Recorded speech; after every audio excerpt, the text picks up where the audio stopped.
Hello friends, welcome back to channel. இது உங்கள் JRU. காத்து என்ன பார்த்து சூற காத்து ஸோ இன்றைக்கி நம்ம சூர்யா அவர்களை பற்றி பார்க்க போகிறோம். ஆமாங்க, நம்ம சூர்யா அவர்களோட ரெட்ரோ படத்தை பற்றி நம்ம எல்லாத்துக்குமே தெரியும்.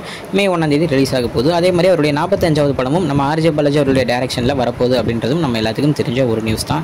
ஸோ அதுக்கப்புறம் நம்ம சூர்யா அவர்களுடைய 46வது படத்தை யார் டைரக்ட் பண்ண போகிறாங்க அப்படின்றத சூர்யாவே நம்ம ரெட்ரோ படத்துக்கான ப்ரொமோஷன்ஸில் தெலுங்கானா போயிருந்தப்போ அங்கே மேடையில் வச்சு சொல்லியிருந்தார். ஸோ 46வது படத்தை வெங்கி அட்லூரி அவர் தான் டைரக்ட் பண்ண போகிறாரு அப்படின்றத அவரே அனௌன்ஸ் பண்ணியிருந்தார். ஸோ வெங்கி அட்லூரின்னு பார்த்தீங்கன்னா நம்ம தமிழில் சொல்லணும்னா வாத்தி மற்றும் லக்கி பாஸ்கர் இந்த 2 படங்களும் தமிழில் மிகப்பெரிய ஒரு ஹிட் ஆச்சு. தமிழில் நம்ம தனுஷுக்கும் துல்கர் சல்மான் வந்து மலையாள ஒரு ஆக்டராக இருந்தாலுமே எல்லா ஸ்டேட்ஸ்லையும் சூப்பராக ஒன்ன ஒரு படமாக லக்கி பாஸ்கர் இருந்துச்சு. ஸோ இந்த 2 படத்தை எடுத்தவர் தான் நம்ம வெங்கி அட்லூரி. ஸோ அவருடைய டைரக்ஷனில் தான் அடுத்து 46வது படத்தை நடிக்க போகிறேன் அப்படின்ற மாதிரி அனௌன்ஸ் பண்ணியிருந்தார். ஸோ ரெட்ரோ படத்தை பார்த்தீங்கன்னாலே அஞ்சான் படத்துக்கு அப்புறம் மிகப்பெரிய ஒரு ஹைப்போட வர ஒரு படமாக இருக்க போகுது.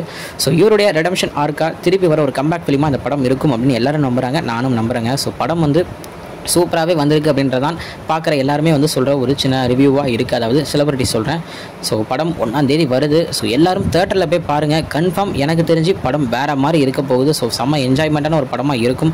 தேட்டரில் போய் பாருங்கள். ஏன்னா நான் ஏன் தேட்டரில் போய் பாருங்கள் அப்படின்றது மென்ஷன் பண்ணி சொல்கிறேன்னா, மனுஷன் அவ்வளோ ஹார்ட் ஒர்க் போட்டு இந்த படத்தை பண்ணியிருக்காரு. ஏன்னா அவருடைய எல்லா நம்ம ஆடியோ லான்ச்சஸ் எல்லா ஃபங்க்ஷன்ஸ்லையும் பார்த்துருப்போம்.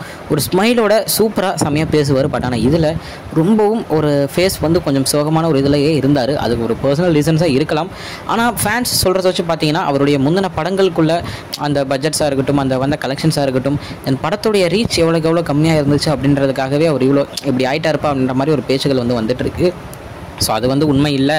மாதம் நான் திருப்பி வந்து காமிப்பேன் அப்படின்றத இந்த ரெட்ரோவில் நம்ம சூர்யா அவர்கள் ப்ரூவ் பண்ணுவார் அப்படின்ற ஒரு நம்பிக்கையும் எனக்கு இருக்குங்க. ஸோ படத்தை தேட்டரில் பார்த்துட்டு எப்படி இருக்குது அப்படின்றத மறக்காமல் இன்னொரு வீடியோவில் பார்க்கலாம். அது வரைக்கும் உங்கள் நிறைய பேர் உங்கள் Jaswin. Bye friends. Next video மறக்காமல் நம்ம சேனலை சப்ஸ்கிரைப் பண்ணிக்கோங்க. Bye bye.